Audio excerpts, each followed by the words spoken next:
Well, hello and welcome to Yellow Flag FPL. We're in the midst of yet another international break, which is causing our stop-start season, I suppose. And there's going to be another one in November as well, which is a bit weird. But Stephen, before we kind of with some of the games you wanted to talk about, how did hmm your last week go? Well, I thought it went well. I got 65, which is above the average, but I went down in overall rankings. Obviously, I think the wheat from the chaff is starting to be sieved. I know a lot of people have stopped playing now, but there's still a good few million players who are still competing, and those are the ones I went down to. My gamble of collecting Granit Xhaka didn't work out, but at the same time, Haaland only got one goal, so I'm not too disappointed. It could have been a lot worse. But yeah, at 65 points, I don't think I can really complain about 65 points. I think that's still a good result.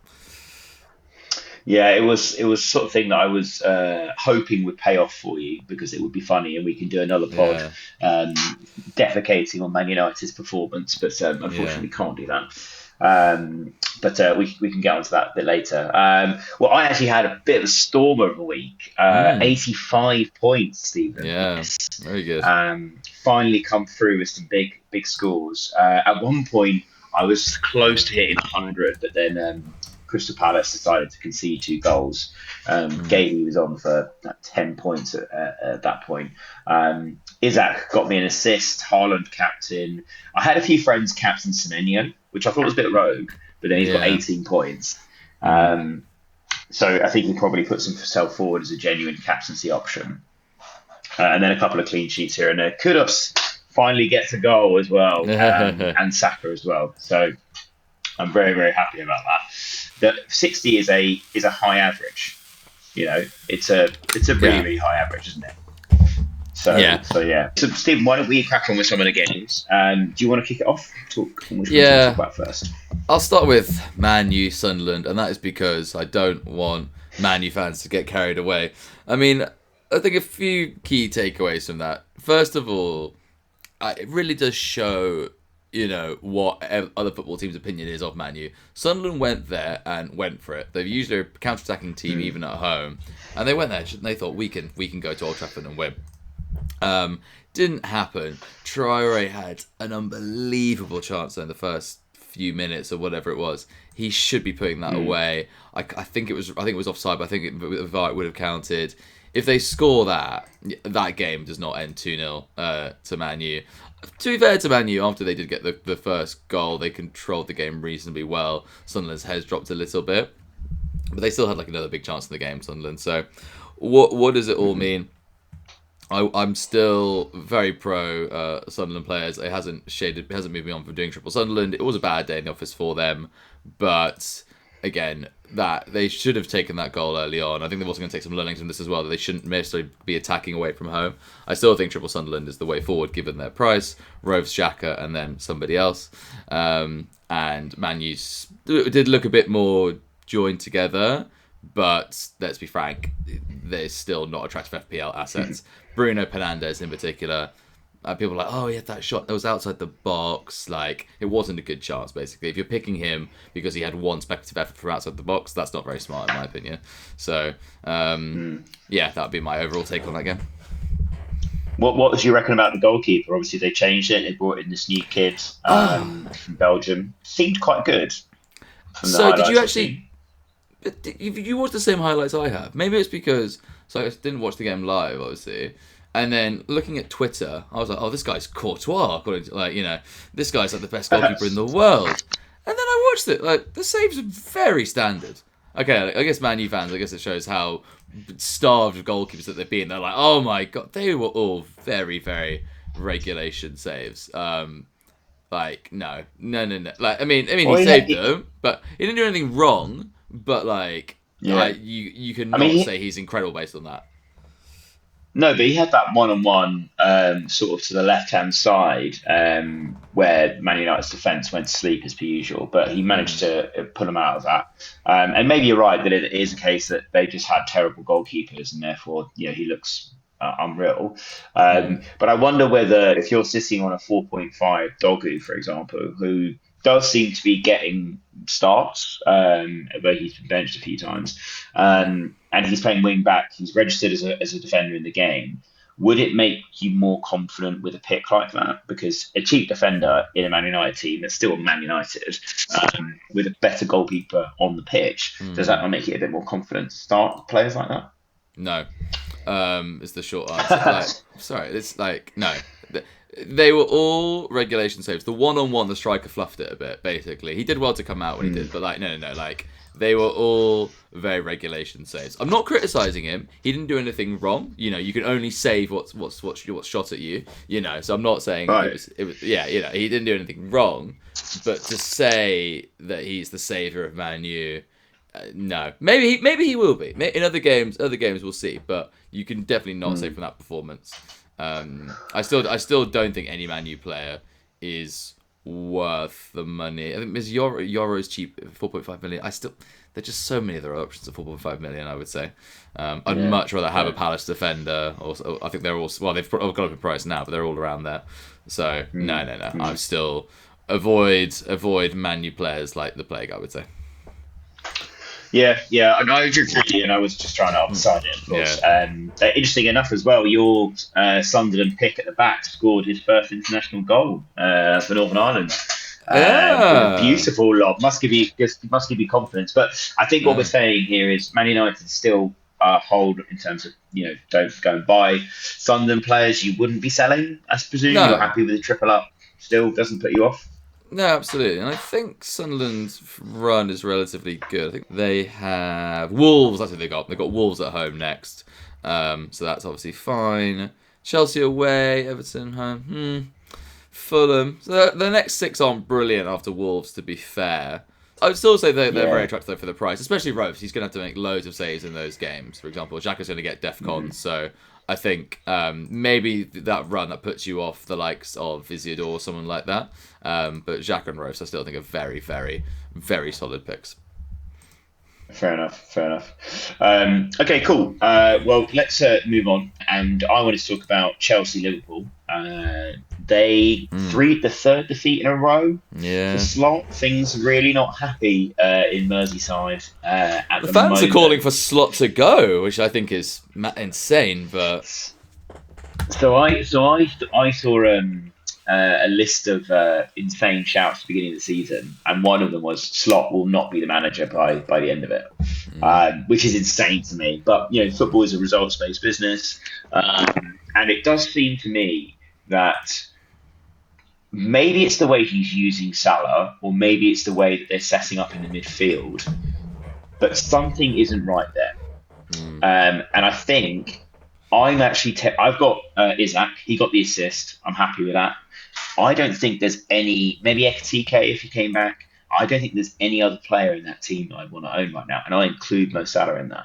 Yeah. And I don't think it's because Mo Salah has become a bad player overnight. I just think the way he's being used is, not to his strengths at all. Gakpo looks good, but he's a very selfish player. He'll cut in and try and shoot. Salah's the same. So maybe that strangles Isaac and Ekitike's appeal. But it does seem to me that all is not well. All is not well. Yeah. And what do you think is the main problem for them? Is it the midfield? Where is it? I think it's their big signing. Wirtz hasn't worked out, and he's changed the system a little bit. They were 4-2-2, now they're 4-2-3-1. It doesn't really work for them. Especially when your number 10 isn't firing. They've tried to Bosley there. He's not an out-and-out number 10. He's more of a number 8. I would say that's the issue for them. For an FPL perspective, yeah, I would agree. I don't think any of their players look really attractive, all because of their price. Isaac at 10.5. He's got an assist so far. Is that enough for, bearing in mind, you can get Vodamale, who's cheaper. Also, I don't think Isak's going to start every week. I think he will get rotated with Ekitike. I do like Gakpo. Yeah. He seems to be starting more consistently now. He's cheap. He's cheaper as well. But the rest of the team, just because of their prices as well. If Connor Bradley was a bit cheaper, maybe, but no, I don't think any of them feel assets up, with the exception of Gakpo. Yeah, so they keep saying that the right hand side is where the problem is, because Trent isn't there anymore, but he wasn't a very defensive wing back, and Salah didn't track back then either. So I just don't buy this idea that suddenly that side is the reason why they've not done well. The biggest surprise for me is Kirkes. Kirk has not No, looked good at yeah. all. He's been a real issue, and I don't. Do you think it's the fact that the shirt is too heavy? Like what's caused that? Do you think? People are going to say it's hindsight here. I never really rated him in the first place. He was another one of those players who, when he was at Bournemouth, everyone's just like, "Oh, this guy." I'm like, "Is he? He's all right. He's just regressing to the mean, essentially." Areola gets a lot out of his players. He gets them. Whatever their maximum is, he gets another 10% out of them. But yeah, every time I watched Bournemouth, I never really went to him. The one I really liked was the one who went to PSG. Zuba, is it? Not Zubimendi, but it's a similar. Zabani, sorry. He was the one I thought looked really good in the back four. Kirkers, I never personally saw it. So when Liverpool was signing all those players, don't get me wrong, I was worried. I was worried about Wirtz, but him, I never really got it why he was so hyped at Bournemouth. To be honest with you, I think he's just playing at his normal level. Do they have a back? Is Tsimikas still there? Because I agree with you. I think he must be at risk at losing his place. I think Tsimikas went. Okay. I think Tsimikas went.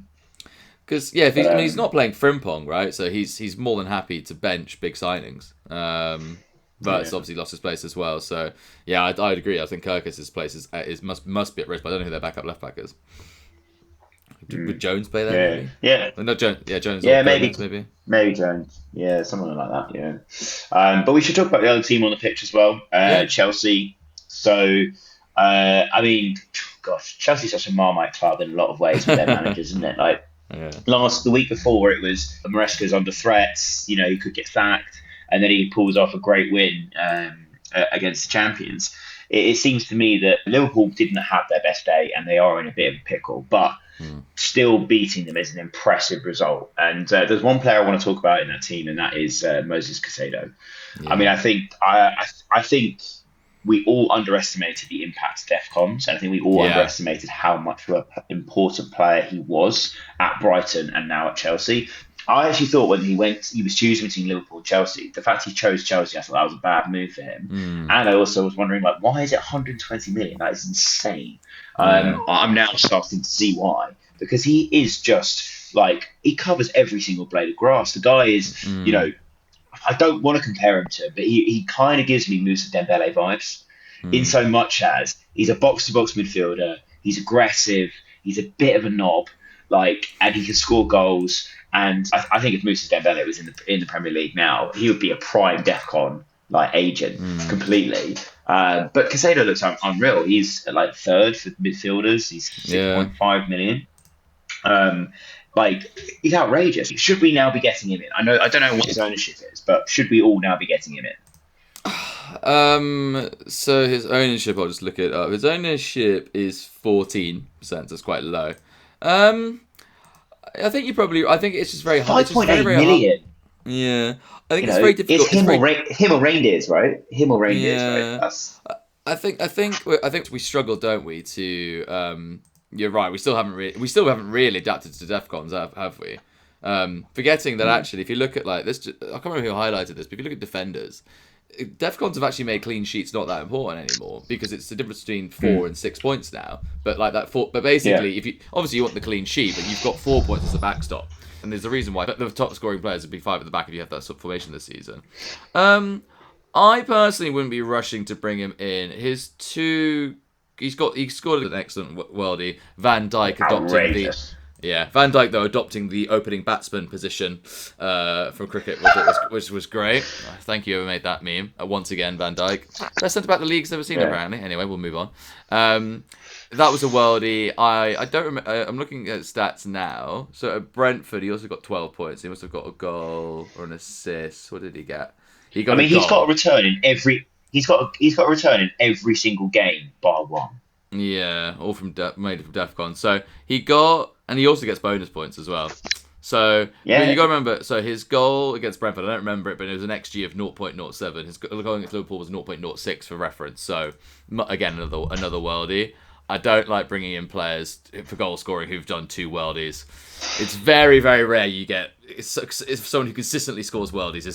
Maybe he will become that. I don't know, but I think it's unlikely. So I think it's just a ticking over of 4 points. I think it's you look at I compare him to a Reindeers, right? Reindeers is going to have blank 10-pointer, blank 10-pointer.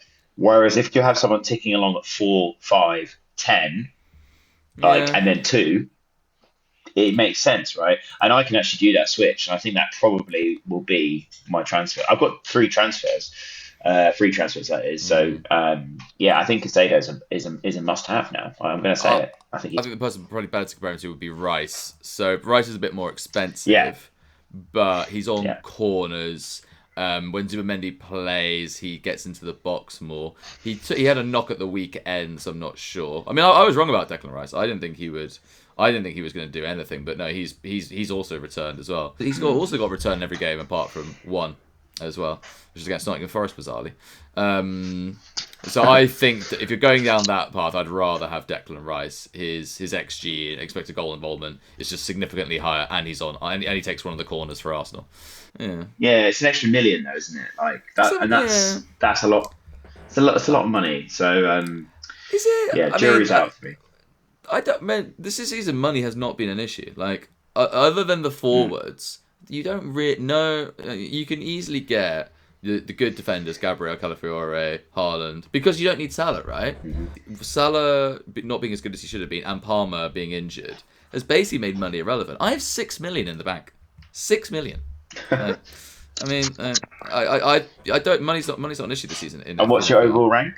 Yeah, it's fair enough, but the guy who's top, he's got Salah, but he's going to be getting rid of him soon, you would think. So and he's obviously going to get somebody cheaper. So and he's not going to go for Palmer, so he's going to save at least 4 million. He's going to have 4 million in the bank soon, right? So yeah, you don't need money this season. Okay, with that catchphrase, we don't need money this season. I'm going to talk about another player as well. João Pedro, his third blank in a row. Chelsea do have a lovely run coming up. Would you be selling if you were owning? No, as you said, like they just played Liverpool. I can't remember who they played last time, but like they've got Nottingham Forest away, who apparently are going to sack Postecoglou. That is incredible.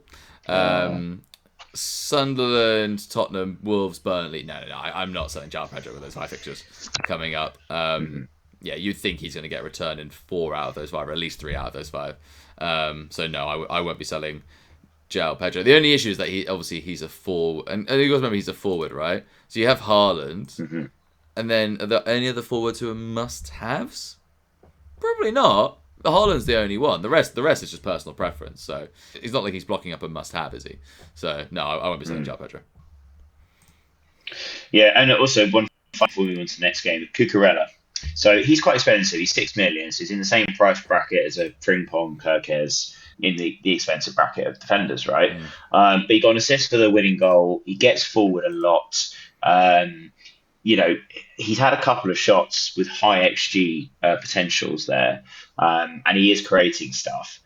Would he be worth an expensive defender slot, or are you much more like it? No, I prefer Gabriel. Yeah, why would you pick him over Calafiore, Timber, Gabriel, Saliba?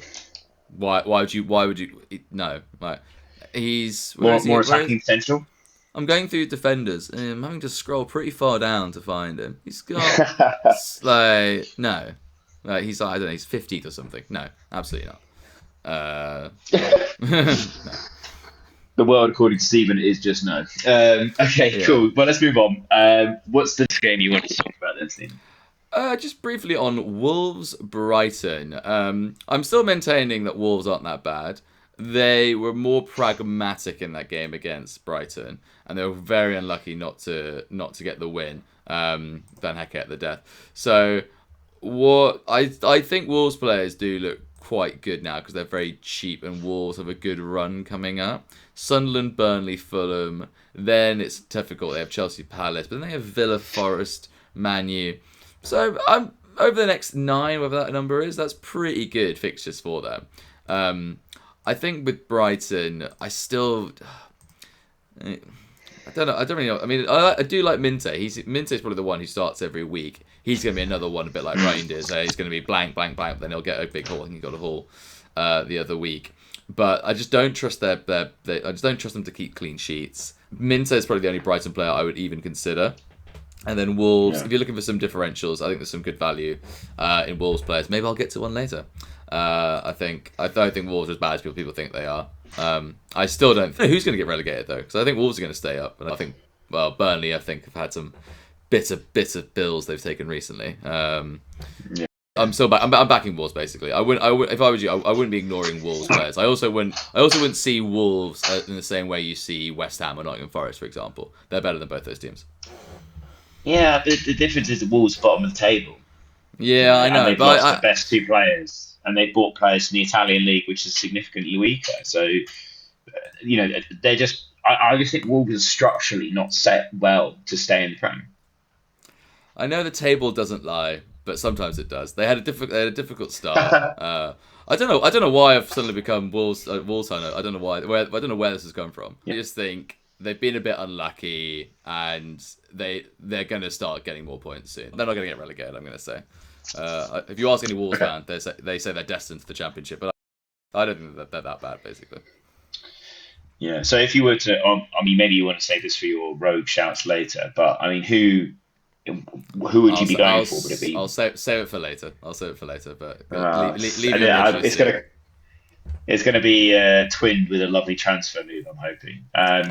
Okay, cool. Maybe. I mean, yeah, I like Minter as well. I also like Johnson. I think he's a great goalkeeper. I think he just happens to be in a terrible team at the moment. So those would probably be the only two players I would be thinking about from this game. But I was quite surprised you picked that game because it was quite an ugly affair and it was a little dull, to be honest. But I guess it shows that Wolves can get results. Exactly, that's why I wanted to pick it because I think a lot of people are seeing Wolves in the exact same way they're seeing Forest and West Ham, and I don't think that's fair. I also think on Brighton, there's an allure to Brighton players, isn't there? You're like, oh, of course they're going to score and do this. They're not that actually. They're a very mid-table club, Brighton. I think you do need to remember that. And other than Minte, their players are decent, but none of their players are worth looking at. I think they're a distracting team, Brighton. That's why I wanted to highlight it. Okay, cool. Okay, well, let's move on quickly to we mentioned him, Spurs' former boss, Newcastle versus Forest. Wow. Yeah, I don't really know what to say about Forest nowadays. And someone said earlier, he's very successfully deconstructing a very successful system with players that only know how to play that system. So, Nuno had them playing in a way which made it difficult to beat, really good in attack, a decent structured team. And now Postecoglou is throwing his all out of the window, really. And I can't even want to see it continue because I think this Greek billionaire deserves what he gets. And I think that the decision making there has just been atrocious. When you haven't got players as good, you can't be playing all-out attacking football. You just can't. It's just not going to work. But in terms of FPL, I think it's absolute operation target Forest. And I also think that Walter Maid is a really, really solid pick. He scored 4 goals now, and his penalty was outrageous. He nearly took the goal. He nearly took the net out. It was unreal. But yeah, what did you make of the game? Which players caught your eye? I just can't believe. I mean, just to agree with you on Forest. I just can't believe how bad they were. It's like they weren't there. Newcastle should really have gone a lot more. Their XG was 3.45. Newcastle 3.45. They had 6 big chances. Like that's and then Nottingham Forest did nothing. As I said, like that, they just were absolutely. Elliot Anderson, he was poor as well. To defend Postecoglou, you've got to remember that Nuno was sacked after they lost 3-0 at home to West Ham. Graham Potter's West Ham. So, to say things were all rosy before Postecoglou came in is clearly not true. And as everybody knows, they massively outperformed, and now they are regressing to the mean, as the statisticians like to say. From Newcastle perspective, I think their defenders are quite cheap. You've got to remember that Eddie Howe always has very solid teams. So Burns scored, didn't he? Or he got an assist or something. I think he's quite cheap on the game, actually. Botman. Some players like Shah are quite expensive, bizarrely. They've signed that new lad, Teal. Yeah. He seems to be starting every week, and he looks pretty solid. I imagine he'll be cheap on the game. Let's have a quick look. So I guess, from FPL perspective, I really, really like Newcastle defenders. 4.9. 4.9. Teal. So they're not ideal, but it could be worse. But I think he might be worth that money, or going for Big Dan Burn if you must, given he's a fullback. I don't like any of their midfield options. Gordon's been very poor this season, as has Alanga. But yes, Yeah. Votamade. Yeah, I mean, as we were. I mean, I was skeptical. Newcastle panic buying for 10 billion or whatever he was. You'd assume there's a disaster written all over it, but annoyingly. Newcastle just well run now. They have a good scouting network. Was it a panic buy? Yes, but does that mean they hadn't done their research on him? The Bayern's comments about him are hilarious as well. It seems like he's using that to spur him on. But yeah, from FPL, I like Votamade. I like the defenders. Don't like the midfielders for a variety of reasons. But if I was wildcarding, which I might be soon, I'm definitely going to have one Newcastle defender in my team. I think they're going to get many more clean sheets. Yeah, I mean, when I wildcarded, I put in Nick Pope, and I'm really happy with that decision. He got 7 points for me. I guess the only thing to watch with Wandermay is when Worcester comes back. I don't know when he's supposed to be back. They're talking about November, so it's not that far away. But I imagine he'll get eased into the team as well. But Worcester could be a really interesting option when he does come back. I don't think Worcester's going to start. I think because you got Worcester's, was he 29 or something? I think Worcester's been signed as a backup essentially. And why would you drop Votamade now? He's scoring, he's playing well. True. I don't think Worcester comes into this team at all unless he goes out on the wing. I mean, as I said, Gordon and Alanga have been disappointing. Murphy is Murphy, so maybe, but I don't think Worcester played on the wing for Brentford ever, did he? I can't see Votamade playing on the wing either. So I don't see how Worcester gets into that team personally. I think he'll play in the cups and then be a European rotation. Fair enough. And then you're saying Big Dan Burn, just Kieran Trippier. I mean, Timo Livramento got that horrible injury, which means he could be out for a couple of months. But does Trippier appeal? Any other of those defenders? He's not going to play every week, is he? He'll get rotated around. Tior and BDB, sorry, they're the ones who seem to start every week, so they'd be the ones I'd be looking at. Big Dan Burn, you mean? Yeah, exactly. Yeah, honestly. And Sven Botman. Okay, cool. Sven Botman starts every week as well, and he's a very good defender. So any of those three.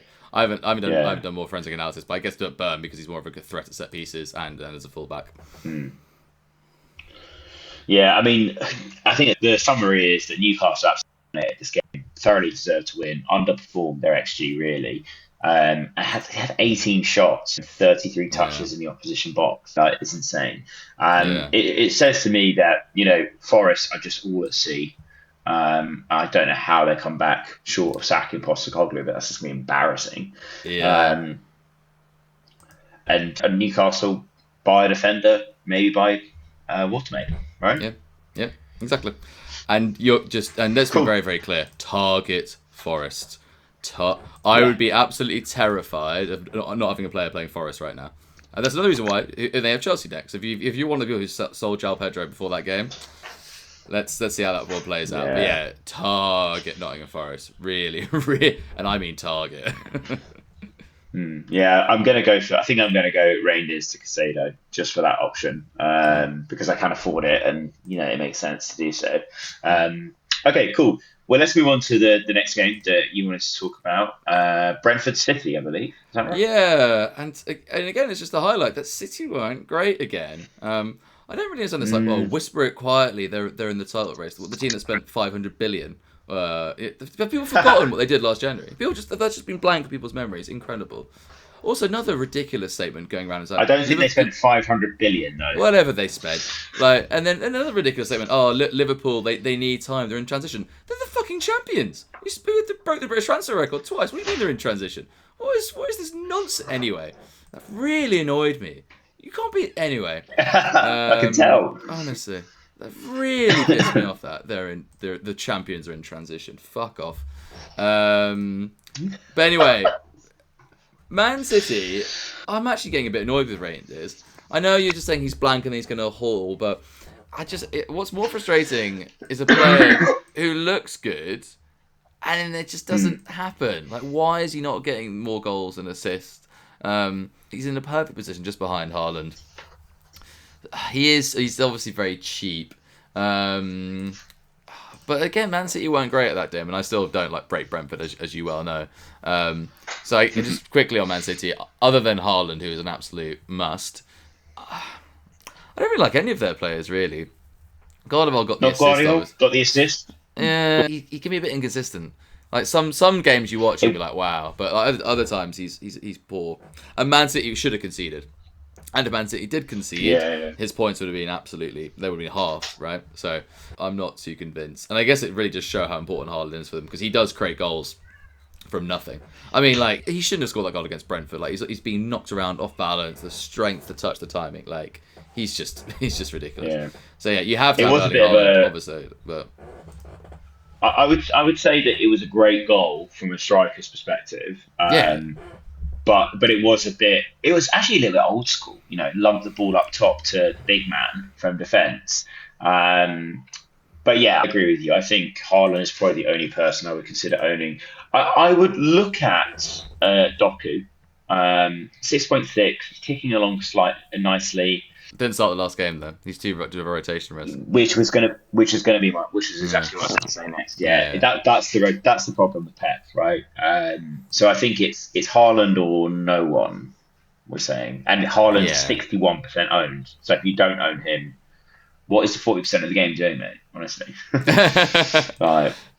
ridiculous. So yeah, I think that's the only player to go for. But Brentford looked relatively impressive. They came back into this game, and they probably should have got something. And I think if they had an Mbeumo or a Willis still in that team, they go back and potentially even win that game because of how bad City kind of played in the second half. You saw in the first half, City really pulled them apart, their midfield and defenders, and they played really well. And in the second half, you got to give the manager credit. He fixed that problem. So I think I wouldn't be disheartened. And if you were owning a Brentford player, probably would only be someone like Kelleher or someone like that. But I wouldn't be disheartened if I was owning a Brentford player at all. Although you probably would. I would be. I mean, I would never own one in the first place. But yes, get if you have a Brentford player, get them out of your team as soon as you possibly can. I do like Thiago's interesting at 6 million, but I think Thiago. There's other. He's a forward, right? Are there at least 3 other forwards I'd want more than Thiago in the game? Yes. Let's put it that way. Fair enough. Well, there's also talk of Spurs trying to buy Sharda in the the January transfer window, which would be interesting if we managed to pull that off, because he's only 0.5% owned. Cool. Okay, so I think it's Haaland or no one. Brentford, you are clearly anti, which we all hope is going to bite you in the arse when they start to do something at the end of the season, of course. But yeah, that's probably it for that game. And we move on to the last one, which I've got to talk about my team. I think a really, really impressive win away at Leeds. The first time they've lost there since January or something? First time they've lost at Ellen Road. Obviously playing different opposition, but to go there and get the win with Matthias Tell getting the goal and Kudus hauling with a goal and an assist. Although the assist was a bit lucky. What did you make of the game? Did you watch it? I did, and Spurs just played really well. I mean, if we're talking about teams quietly doing something, Spurs are 2 points off top. They're going to get top 4. Don't say it. They're not in the title race. Just to make, they're nowhere near the title race, but they're going to comfortably get top 4. They're 1 point behind Liverpool, who I think have got much further to drop. Man City, Chelsea, I don't think are going to do that well. So honestly, their main rivals right now are Bournemouth, probably. You'd probably have to say Liverpool, but they're going to get top 4 very, very comfortably. So again, sometimes FPL can be a simple game. Who's going to be at the top of the table? You need players in that team, and Spurs players are all relatively cheap. So Kudus is starting every week. Is he any rotation risk at all? Because Tell doesn't normally start. No. Okay, so he's the only one. I said this when they bought Xavi. Yeah. I think he was the only one whose minutes wouldn't be threatened at all. Yeah, so is he a lock? I mean, he's going to start. If he's going to start every week, and Xavi and everybody else are rotation risks. I'm not. Richarlison is finally going back to who he normally is, which is good. I.e., not scoring.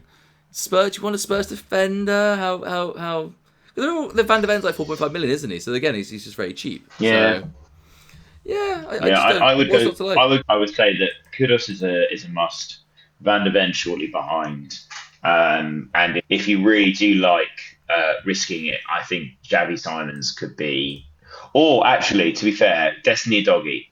So Spence didn't play in this game, which was quite surprising for me because he's been pretty outrageous and played a lot of European games. He played for England's England. Jed Spence now as well. Yeah, exactly. England's Jed Spence, yes, indeed. But Doggy started in this game and he had a couple of incredible chances, and Kudus absolutely bungled one that should have been an assist for him. A Doggy last season, if we remember, was outrageous and he scored a few goals. He's 4.4 million, he's 0.6% owned. I think if you didn't have a Spurs defender, I'd be looking at Doggy. If you're owning Johnson, I think it's a sell because he's just not starting. I don't know why he's not starting, but I think his place was always going to be more threatened by Xavi coming in. And yeah, look, perhaps Sarr didn't start, but he's coming back from an injury. Richarlison didn't start as well. So yeah, there's a bit of rotation going around. We need to think of a different word for Frank Roulette. Can you call it Frank Roulette? Well, listeners, tell us which one would you want to go for. But yeah, so I would be saying go for a Doggy, and if you don't have Kudus, go get him. Yep, I would agree with that. And again, another solid performance from Leeds. Okafor scored again, so that's interesting. He's got back-to-back goals now. Yeah. They signed him. Did they sign him into Milan or something? I think they signed him from quite a big club. He looks good. He looked good last week as well against Bournemouth. He actually looked really interesting. Yeah, he's every time he's starting to look more and more interesting. Let's see how much he is. He's 5.5 million as well. He's 0.2% owned. He's got Burnley, West Ham, and Brighton next 3. That is quite tasty. And a Forest after that, which we know will be rented. Oh wow, he's now really interesting. But mind you, the goal they scored was really lucky. Like, it was a shot by Aronson that then the keeper parried and he was just pounced on it. Yeah, I would be seriously suggesting that's probably not the best shout at all. But I'd stick with Goodmanson if you own him, because he wasn't that bad in the game, I don't think. And what about everyone's FPL as well? Yeah, and what about everyone's FPL favourite, Barry? Dominic Calvert-Lewin, who is he's got his place locked in. That run up is tasty, Barry. Are you gonna get on the DCL train?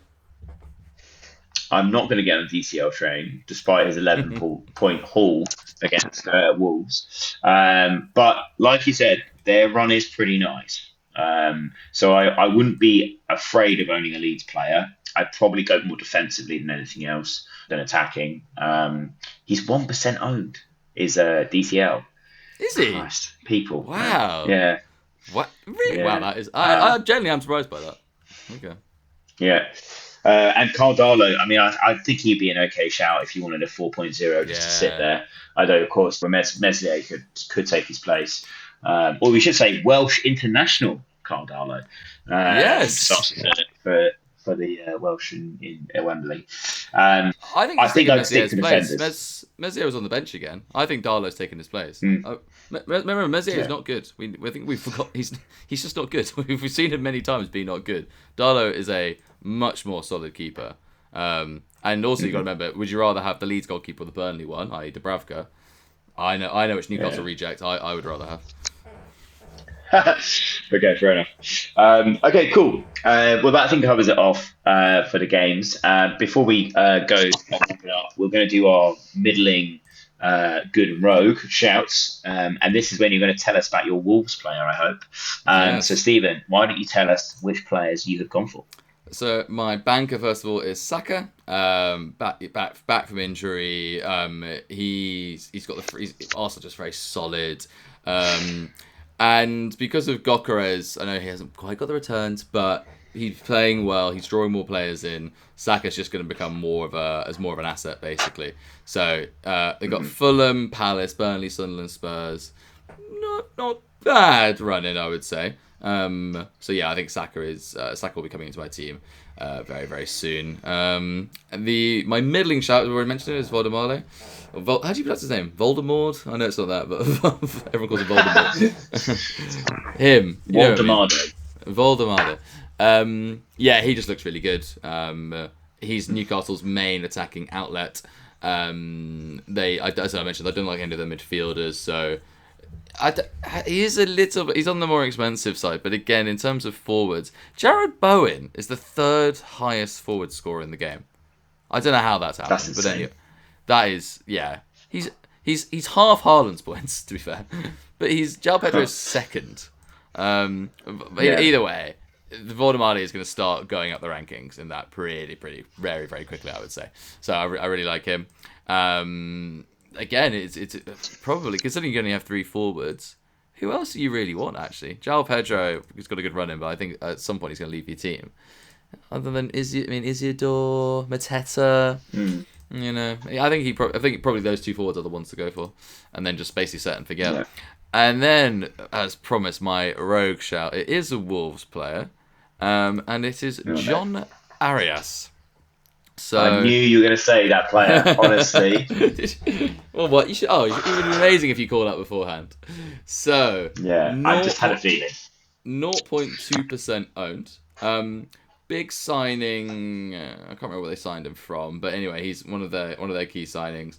He was getting subbed a bit and like moved in because he was adapting to the team. He hasn't travelled to Colombia to focus on the Premier League. I know. I know. So he's had a proper break. I think he's going to start getting his 90 minutes now, and Wolves do have a good run in. He got an expected goal involvement 0.35 against Brighton. That's pretty good, especially given how turgid the game was. And I think Wolves are going to start doing more things, basically. So he's my rogue. Well, I say rogue. Barry knew I was going to go for him, so not that rogue, it turns out. I just had a feeling, because he was a player that loads of people got excited about when he came in, because when they obviously got rid of a few players, and then Strand Larson was injured, it was like he can play striker, so everyone got very overexcited for him, and I did think about it, but you know, I'm still maintaining the fact that Wolves are garbage and will get relegated.